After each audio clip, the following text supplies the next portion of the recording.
Empire.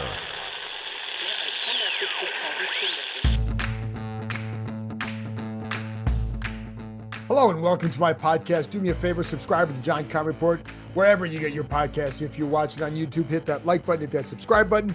You can find us there as part of Empire Media, AMPIRE. Always much appreciated when you tune in. And don't forget, you can read my work on ESPN.com. I have a story up now about the turnaround of this franchise, kind of taking it through the snapshot of three different things. Dan Quinn, of course, but also kind of going inside his meetings, what they're like. They're different, they're unique, but what it says about him and why it has laid the groundwork for this franchise, and the signings of Ertz and Wagner, some specific anecdotes about like just little things they do that rub off on others, and of course, Jaden Daniels. So anyways, that's up on ESPN.com right now. And for you Gold members, remember Thursday night, 7:30 Eastern Time, private Zoom. So in a minute, I'm going to be joined by former Washington Redskin offensive lineman Jon Jansen. He is a sports talk show host in Detroit. That's why I want to bring him on. He, of course, played for the Redskins, also finished his career in Detroit. I felt like he would have a very good perspective on this matchup, on the Lions, and on just things in general, and just, you know, the changing of culture, et cetera, et cetera, et cetera. Now, one warning here, folks. I had to do this by audio. I had two choices here. I could either, Jansen was very gracious with his time with me.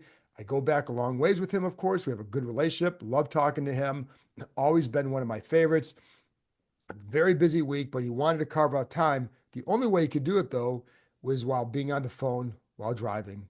And so that means no video, unfortunately. But it's a really good interview because Jon is really good and insightful. A lot of stuff he talks about Jaden Daniels. He still watches this franchise. I think this place still means something to him. So he pays attention to them, and he pays attention to Jaden Daniels in particular, just because of what he means for the future here. And I think here's a guy who's played for two teams that had some, that, you know, have a deep history and haven't been very good until Lions a couple years ago, and now Washington now. So been an interesting period for him. But again, does sports talk show in Detroit, and I was pleased to have him on. But my options were only do video with somebody else, or bring Jon Jansen on and just do it audio, and hopefully that you will want to watch or at least listen while you're doing whatever with the show on. So if you're listening on podcast, your headphones, you're good to go. Anyways, so that aside, that's why there's no video here, but the choice was either yes with audio or nothing at all. And I choose yes with audio because it's way better than nothing at all. So stay tuned for that in a minute. I got a couple things to go over here for a couple minutes, and then I'll get to that. So today was Wednesday. It's like a regular, basically, be honest, folks, these days screw me up because we operate by an NFL schedule. And so when their Wednesday practice was on Tuesday, so I keep feeling like today is Thursday, but it's actually Wednesday but they're doing their Thursday practice because the game is Saturday. So tomorrow is Thursday, but it's a regular Friday practice for them. You got it? And so you get a little bit mixed up. But anyways, today was a regular Thursday type practice that happened to be held on a Wednesday. So on the injury report, Bobby Wagner still there, did not practice again because of an ankle injury. I don't know really how bad it is. We haven't had a chance to talk to him yet. What I do know is that he was doing stuff. They practiced in the bubble today. It was cold and windy outside. The wind is a big factor here. When it's windy, it's hard to get good work done. And that's why they go in the bubble. When you're in the bubble, it's hard though, because it's only one field. So there are certain things it's hard to do. Anyways, so before practice really gets going, the first thing to do is after stretching is special team stuff. And during that time, like quarterbacks are throwing into the nets. So videos you see of throwing in the nets, that's when that's occurring. Like I put up video on here of Terry McLaurin catching some passes, just like some of his pre-practice routine, catching passes over the shoulder. Like you practice that stuff and it matters. So that's up actually on the shorts page on Empire Media. So, and during this time, I'm watching Bobby Wagner over on the other side. He's working with John Allen, just doing some defensive drills. So it looks like he was doing stuff. It wasn't like he was just standing around. He was definitely doing stuff. I think you just want to make sure that guy's right. I'd be shocked if the guy didn't play. So I would almost say there's no chance, but I don't know that for sure. But we know he's been a DNP for practice. But we also know the kind of guy he is, what this game means, what he means to the team, so I would say put your money on him But anyways, so there you go. That's the big one on that list. Now, the other thing today we talked to the coordinator. So we talked to Cliff Kingsbury. First, we talked to Joe Witt, and then we talked to Cliff Kingsbury. So let's get a couple things with Joe Witt. Now, his name has been attached to the New York Jets job. Kingsbury's name has come up with the Saints and Bears, and so don't know really where they're at, where that's at. What I do know is neither guy wants to talk about it at this point, which is great. Like the question's going to get asked because it gets public. It's public out there. So I get the first question. So I ask the question just to get it over with because you know it's going to come up and it's out there. And it gives them a chance to say, I'm only going to focus on Detroit, which is exactly what Joe Witt said. And his quote was, my whole focus is on, well, not the whole quote, but part of the quote was, whole focus is on Detroit, anything else, and I'm cheating these young men. So that's where their focus is. Now, I don't know that I don't know if that means he's going to interview or not. I don't know. It could be that they wait until afterwards. I don't know. And the same thing with Kingsbury. It would make, I think this is what happens when you have success. You get guys, these coaches open the eyes of other people and you get chances. And I think it's a good opportunity for him to get his name out there, if nothing else, for the future. I think Joe Witt has done a good job, but I also think he's a strong leader. And there's a lot that I like about him, the way he conducts himself, his approach, what he says. And I think the good thing is it's like sometimes what guys say here is not how they say it here. And so like what you hear back here, behind the scenes is more about very similar to what he says in front of us. That's a good quality. Anyways, I'm going to get into more of some of the defensive stuff on the 5 things I think, so I'll go over some of that there. But that was the big thing is because his name was out there, but they're not letting it become a focus. I think that's very smart. Kingsbury, same thing.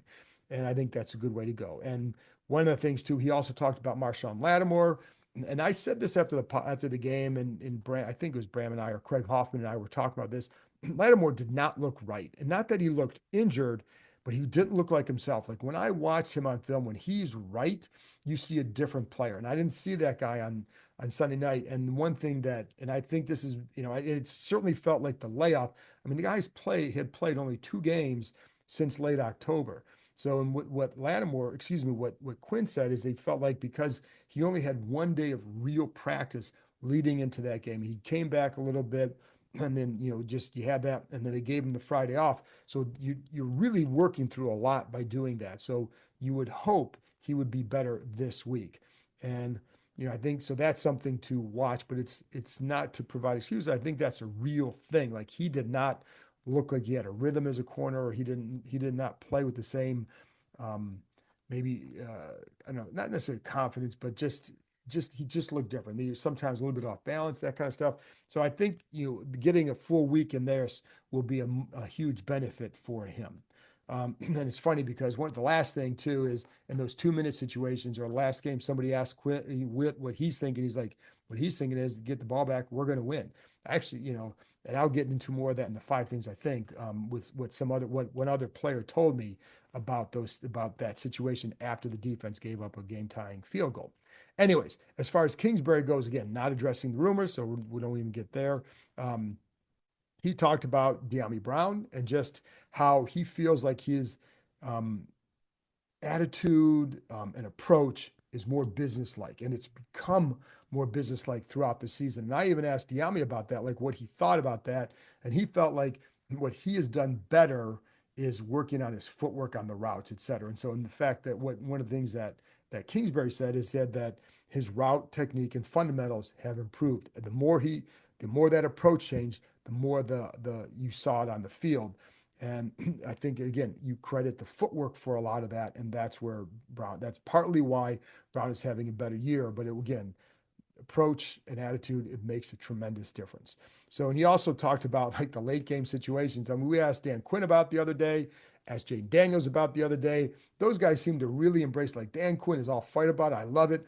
But Dan Quinn's the kind of guy that embraces whatever the situation is. If it's adversity, he's going to embrace it. Like he uses losses to say like, okay, how are we going to react? Right? How are we going to come back from this? He doesn't want to lose, but you embrace the situation you're in to see what do you do with it.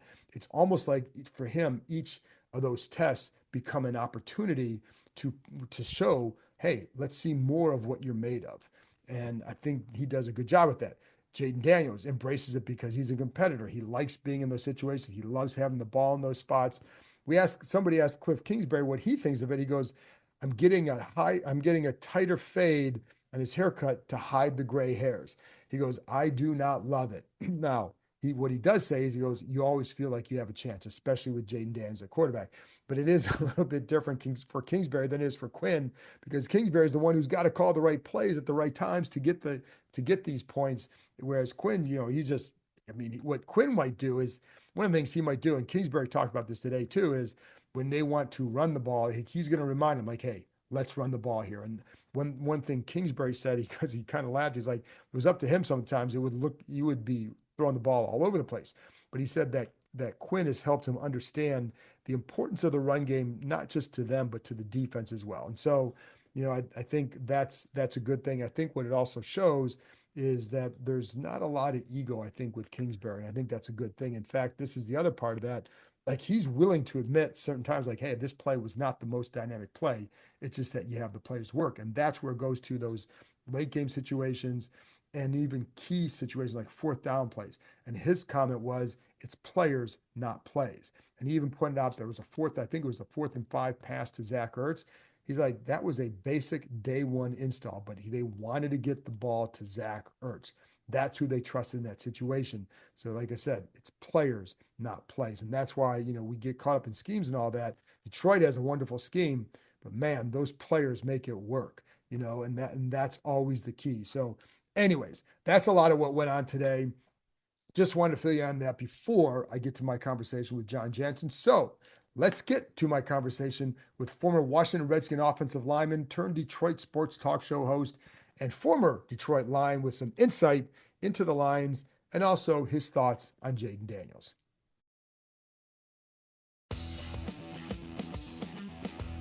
Playoffs? We're talking about playoffs? You bet we are. Get in on the action at DraftKings Sportsbook, an official sports betting partner of the NFL. Scoring touchdowns is key to winning in the playoffs, and you can score big by betting on them at DraftKings, the #1 place to bet touchdowns. Ready to place your first bet? Try betting on something simple like a player to score 6. Go to DraftKings Sportsbook app and make your pick. New DraftKings customers can bet $5 to get $200 in bonus bets instantly.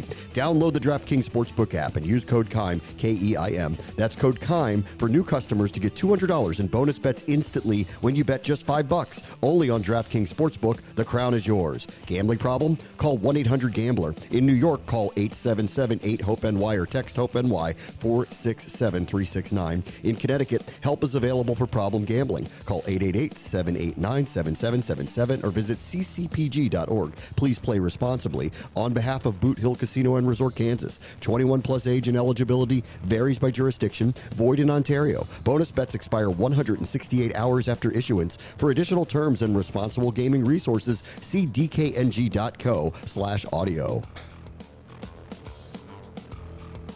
Well, always happy to be joined by Jon Jansen. And, in November, I think this conversation would have been different. Now it'd be a little bit different. So we're not going to even go there. We don't have to, do we?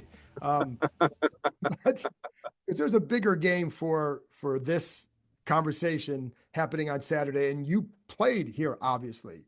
You grew up in Michigan. You watch the Lions and all that. What's it like for you for this game? Like, what are your emotions like watching or getting ready for this game? Well, it's obviously I'm in a unique situation because I played for both franchises. Right. I spent a decade there, and now I do, for 4 hours every morning, I do sports talk in Detroit, and I've got a relationship with Dan Campbell, and Mark Brunell is our quarterback coach, Antoine Randall L.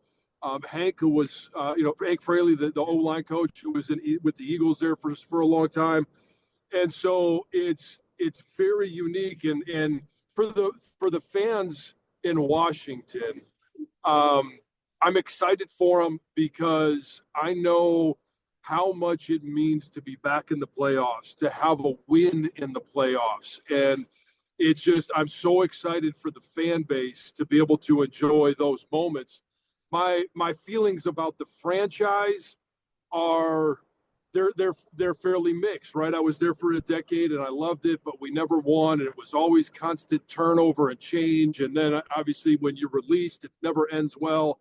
And I still have emotions about that, but just from the football side of things, it's really fun to watch both of these teams that are going to face off at Ford Field on Saturday night, because Jaden Daniels and this offense has brought excitement. He's brought hope, and 12 wins as a rookie, now 13. It's impressive, and the future looks amazing. And they really feel like they are the Lions from about a year and a half ago. So last year they made the playoffs for the first time in forever. Had a first playoff win in 30 years for the Lions, but I don't know that Washington is quite there yet, but they're further ahead, obviously, of where the Lions were a couple of years ago when they just missed out on the playoffs.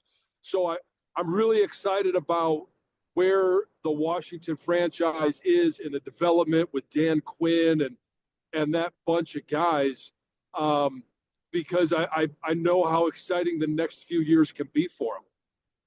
It's funny you say that, because I kind of view it a lot of the same way, and it's partly because I think there's some similarities between Dan Campbell and Dan Quinn, not exactly the same person, but how they came in and changed a culture around. And that's not an easy thing to do. How did Dan Campbell do it? Well, I always refer back to, things that I knew as a player, things that I experienced. And I've already talked about Marty, so I'll just go ahead and go down that road again. Dan reminds me a lot of Marty in regards to, you may not like what he has to say about you or about anything that's going on from a player's perspective, but he is going to be 100% honest with you. And that's really hard to do. Now, I don't know Dan Quinn well enough to know if that's his personality with the team, but I know for Dan Campbell, it's like there's a hard line. There's a right, there's a wrong. There's no gray. It's all, there's white and there's black. And in terms of right and wrong. And so it's when, as a player, when you know exactly where you stand with the coach, with the organization, and you understand what the expectations are for me to make this team. What are the expectations when we go to game 1, to game 8, game 10, all the way down the line to the playoffs? And if even getting into more of the minutia, what to expect when it's 4th and short. Right. And so there's nothing left to question. Everything has an answer, and it before you even walk in the office or before you walk in the meeting room. And there's great relief, and there's just a great feeling of knowing every time I go to the office, every time I step on the field, I know what I have to do to be successful today. And that's what Dan has brought in. You brought up that word culture. Yeah. That is such a hard thing to change or to even address with a franchise. And hell, I mean, when I was there, it was 6 coaches in 10 years. And every one of them said, we're going to change the culture. We're going to work on the culture. It's one of those hot button words that when somebody takes a job, they feel like they have to say it. But it's the only thing that will turn a franchise from a loser to a winner, or from a franchise that's just, kind of in the middle of nowhere. They're in purgatory. Yeah. It's the only thing that will get you right. It's funny because, again, there are very strong similarities between Quinn and Campbell, and they may do some things differently or come across, but Quinn is very honest with his guys as well. And guys like playing for people who are honest with them. And you may not always like it, but you know where you stand. And I think that's a tremendous difference here. But it's also, John, like, you get the right veterans in a place, you get the right coaches around you. I think that makes a huge difference too, don't you? Well, when the culture is going to be set by leadership, and that whether anybody wants to know it or believe it or feel it or not, it does start with ownership. And there needs to be a clear line of respect for the owner and a respect for the process. And I gotta believe that Quinn is much like Dan, where, hey, if you've got an issue, I'm going to shoot you straight. If you have an issue, then you come to me. You either go to your position coach, you come to me. You're not going to the general manager. You're not going to the owner, and the owners can't allow that. They unless there's an extreme circumstance, but on a day-to-day basis, that's not going to be the case. So there's got to be a respect of the chain of command, and I think that both organizations right now, and I know in Detroit with Sheila at the top, Brad Holmes, Rod Wood in the front office, Spielman in the front office, but certainly with Dan, there's a definite chain of command and a definite way that you go about doing things. I'm glad you brought up Spielman to add some Buckeye flavor to that place up there. Hey, we love Big Ten guys. We love them. Hey, listen, Big Ten's on a roll, baby. But you go with the Lions too on the field. What's been the biggest change you've seen? I mean, you look at, let's start with the offense, because that offensive line is tremendous. The quarterback is really good. There's good skill players, a really good play caller. What's the big thing that jumps out to you about their offense? It's variety. It's consistency, and Jared Goff he's played every game in the last 3 years. You can't be more consistent than that. And it's Ben Johnson, the offensive coordinator, all the way down to Hank as the O-line coach. Like, all of these guys are on the same page. And then you start putting together and you start building. And when Brad Holmes got here, what's the first thing he did? He traded for Jared Goff because his timeline matched up better than Matthew Stafford's. The Lions right now, they are just getting into the sweet spot. And Jared Goff he's a veteran quarterback, but he's still young enough. I mean, he could still play for another decade, where Matthew Stafford, he doesn't have a decade in him. So he set the course by getting the quarterback, much like it appears Washington has done with Jayden Daniels. And then you've got to go out there and solidify the offensive line. His first draft pick, Penei Sewell, might be the best offensive lineman in the NFL right now. And if he's not, he's definitely top 2 or 3 and will be there within a year or two. So that's where you set it. Frank Ragnow was already here. He's an all-pro center. Taylor Decker, your Buckeye. He's been a guy that's been very consistent. Graham Glasgow, my Michigan man, at left guard, brought him back. Kevin Zeitler, when you lose Jonah Jackson in free agency, you go get an experienced offensive lineman at Kevin Zeitler from the Ravens, and now you've got an offensive line that could protect your most important asset, that's your quarterback. And then you start adding David Montgomery in free agency from the Bears, Jahmyr Gibbs. Amon-Ra St. Brown was in that first draft that Brad Holmes had. Jamison Williams, you show a little patience. You draft a guy that is, dinged up, but he's got a huge upside, and there's not much gamble because ACLs get repaired. That's how they built the offense. And then you start, okay, well, how do we build the defense? Same as the offense. You've got to build up front. You draft Aiden Hutchinson.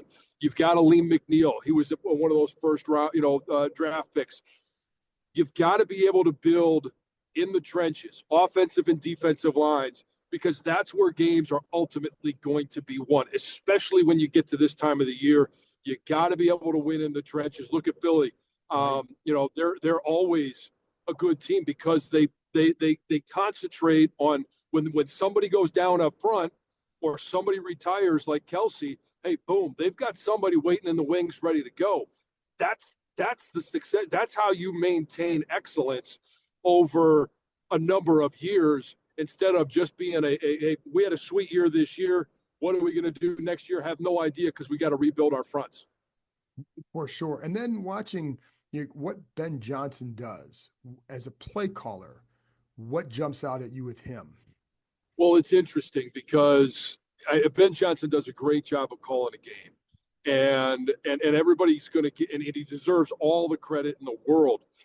This offense is Dan Campbell's offense. He brought it from Sean Payton, and in year one, Anthony Lynn was the offensive coordinator, wasn't working out, wasn't understanding how Dan Campbell wanted this offense called.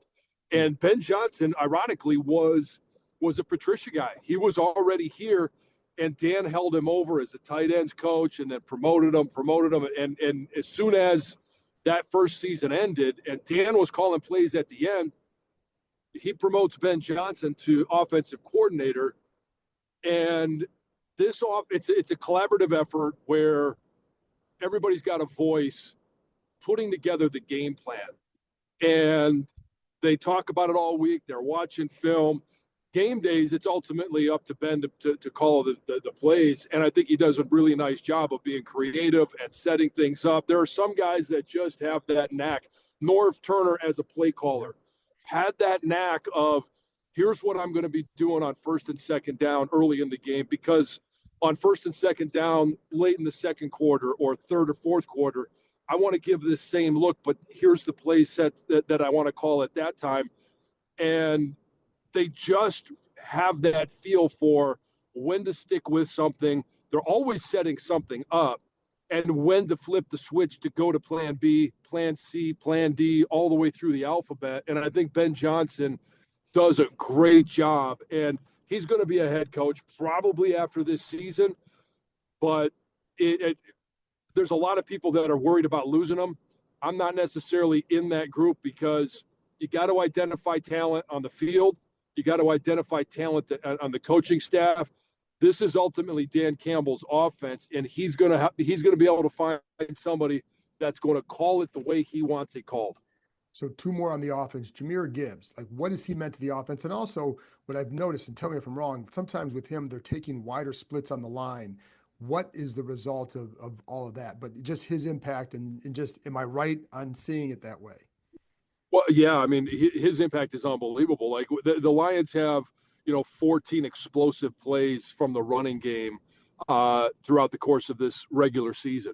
Jahmyr Gibbs has 13 of them. Like, I mean, he's a guy, and the reason that you take those big splits is not necessarily because it offers more for the offense. That's a byproduct.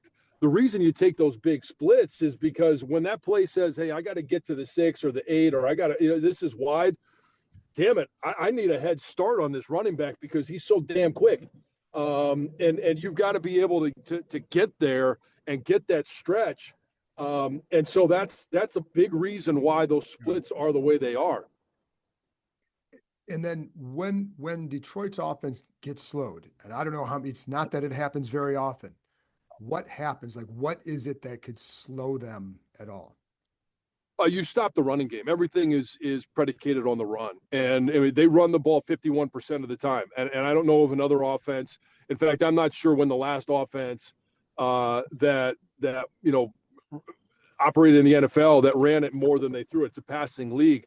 But this is a team that it all starts with the run. And then off of that, you've got your play action pass for offensive linemen.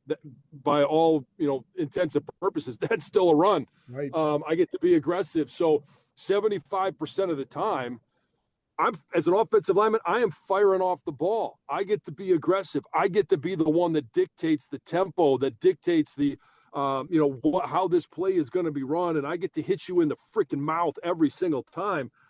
It is an absolute lineman's dream. So that's where this offense has to find success.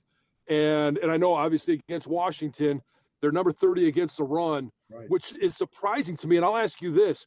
When you've got Jonathan Allen and you've got Deron Payne in there, like, why have they struggled against the run, especially with Bobby Wagner at linebacker? I don't get it. I don't always get it either. And sometimes the gap discipline isn't always there. Sometimes it's, it's honestly, John, it's confusing because, and John Allen missed a lot of time. That was part of it, but they weren't doing well before he got hurt early in the year either. And I think some of that was getting used to the offense. Sometimes it's maybe a guy ducking under a block and creating a wider gap, but it's been very confusing. I also think that sometimes too, they're more afraid of giving up the explosive pass play than they are the run. So I think that's part of it as well. Yeah, so if they're going to slow down this offense, they're going to have to find a way to stop the run. And now that David Montgomery is back, it makes it just that much harder. And you got both those guys in the backfield. You've got a tight end in Laporta that can set the edge and block, and and with Brock out there as well. That's really where this offense becomes very difficult to defend. And then you start thinking about the pass game, and you've got J-Mo that is one of the fastest players in the NFL and can hit a home run every time he touches the ball. Amon-Ra St. Brown, there might not be a more reliable receiver in the NFL than Amon-Ra St. Brown, and the relationship and the chemistry that he has with Goff. You throw Tim Patrick in there and Laporta in the pass game. At every single level, this offense, like I just said, when Brad Holmes came in, he started with Penei Sewell, Amon-Ra St. Brown, J-Mo in year two. Like, he has built this offense to outscore anybody that they face. So, and by the way, the one other thing, I think they need maybe more to find a defensive end who can use an equal threat against the run and the pass, because they have some guys who do one well and not the other. And I think that also kind of, it allows the offense maybe to go around that too sometimes. On defense, for the Lions, like a lot of injuries, what's the concern there for Detroit this weekend? Well, it's just going to be, being able to handle the dual threat that Jaden Daniels is. And, everybody, if there was a defensive coordinator that had a perfect game plan for a mobile quarterback, like he would be the most sought after individual in all of football, because that's the way that offenses in the NFL and certainly and are going. Hold on, my son wants to chime in as well, because he is worried about Jaden Daniels too, and that's going to be the big issue for this defense. Your leading rusher is your quarterback, and I know that Robinson in the backfield, like, he's a threat, but when you can run from that quarterback position, it's a threat, because you can't necessarily be aggressive in pass rush, because you don't want to break down you don't want to create a rush lane and an exit route for them. And when they run the read option or they run the option, it's not going to work every time. Yeah, there's going to be times where the defense can stop it, but the threat is constantly there. And to have that athletic ability, and as that's why I'm so excited for the Washington fans, because when you've got a quarterback with the skill set of Jaden Daniels, you can literally go into any game, and I don't care if he's a rookie, he's going to be better every single year, but you got a chance to win every game, because it's almost impossible to limit or stop a quarterback with that skill set. For sure. And I think that's why this team feels comfortable. And I know that any team does not want to face him for that reason. Detroit's the pass rush and the pass coverage, the impact of some of the injuries in the secondary, but also Aiden Hutchinson. How concerned is Detroit which should Detroit be with that pass defense against this offense? Well, the whole key is going to be to get up early and force Jaden Daniels to have to throw the ball nearly every time. Put pressure on him. See how he handles the pressure. But if they don't, now all of a sudden, without Carlton Davis in the secondary, because Dan has already said he's not going to be back, and they're going to get back Terrion Arnold for this game. Branch is an absolute stud in the secondary. Yes. But if any of them go down or any of them get nicked up, that's really where there's just no reinforcements. So the starting 11 will be able to hold their own, as we saw at the end of the season against Minnesota and Justin Jefferson and Jordan Addison. But as soon as Terrion Arnold went down in that game, everybody was holding their breath, because that's the weak link. That's where they went in the offseason, drafted Terrion Arnold, got Amik Robertson, Carlton Davis, and Brian Branch in his second year. Like, that's where they made the big improvement, and now a lot of those guys are unavailable. Yeah, and the other thing is, it's hard. What I've been amazed by is they lost a lot of key guys in that defense, including, again, Hutchinson is a really, really good player, and not just a good player, but seemed to be a heartbeat of the defense too. And, but is the pass rush a concern here? Pass rush is a huge concern. And they lost Hutch. What was it? Week 5. Yeah. Week 4, week 5 had 7.5 sacks. Still leads the team in sacks. And that'll kind of show you. And then they lose Aleem McNeil later in the season, who was having a Pro Bowl caliber season, just signed a new deal. Yeah, no, that's what they got to say to Jaden when they rush him. That's right. But there's just so much that goes into creating that pass rush. And for Aaron Glenn, it's now become, where are they going to bring the blitz from? Ife Melifanu is finally healthy, and that's been a nice addition to this defense. Last year, at the end of the year, it was about blitzing the quarterback and different blitzes, different looks after the snap. That's really what they're going to have to do, is try and confuse Jaden Daniels, because the look before the snap and the look after the snap have to be completely different. You've got to make him think. When he is just able to go out there and be a player, he's as good as they come. So it's the look after the snap.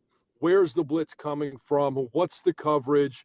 And, can you make him hold on to that ball for a split second longer so that you can just get a hit on him? We're not even talking about sacks. We're just talking about a hit. And can you rush him enough to make a bad decision and give you the ball 1 or 2 times? It's not going to be wins up front. They went and got Zadarius Smith from the Browns, and he's got good experience, but he's not a premier pass rusher. He's not going to win one-on-one. At least you can't count it. Sometimes he will, but you just don't have a guy up front that has that presence of a Hutch or an Aleem McNeil that's going to be able to apply pressure when you need it most. The last thing, I'm going to give you a chance to brag on one of your alums here. Mike Samerstill's had a really good year for Washington. Any surprise, and what are your thoughts on Mike Samerstill? Not at all. I'm not surprised. It's been fun to watch him grow in that defense. I wish he wouldn't have got stiff-armed last weekend, or try to knock down a stiff arm. Just make the tackle, Mikey. But it's, there's going to be moments like that where you're a rookie, and there's going to be moments that hey, those guys are getting paid too. They're good and they're going to happen. But Mikey's been very consistent. And, we started this conversation by talking about leadership from the ownership, from the general manager, from the coach. And ultimately, you've got to have leadership from the players. And I think this past draft for Washington could prove to be a franchise altering, not just because you got your franchise quarterback, but it looks like Jaden Daniels, the leader on offense, and Mikey Samerstill.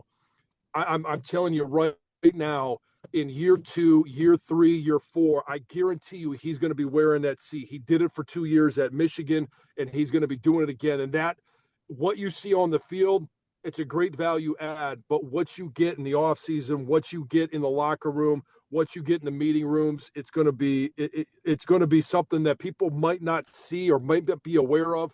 But man, oh man, he's a tremendous leader. He is, and I always say this: like, what stood out to me is what a really good competitor he is. Switch from inside to outside, and he's going up against guys bigger than him. He does not back down.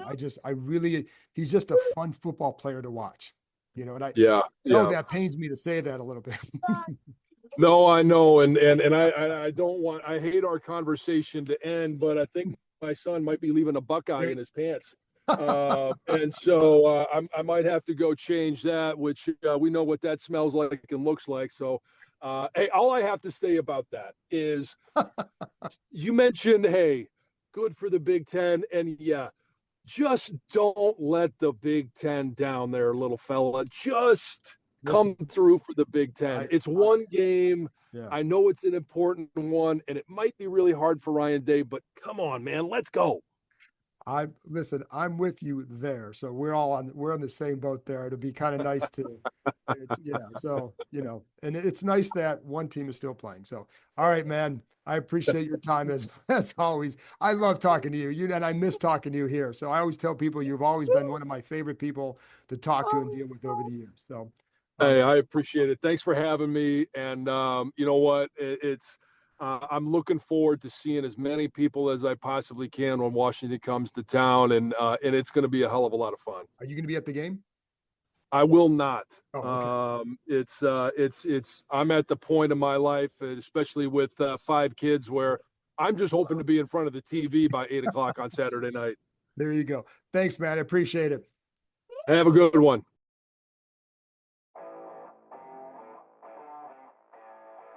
That's it for this episode. Thanks to Jon Jansen for joining me, and thank you, as always, for tuning in. I'll be back with another episode on Friday with my 5 things I think getting you ready for the game Saturday night against the Detroit Lions. Talk to you next time.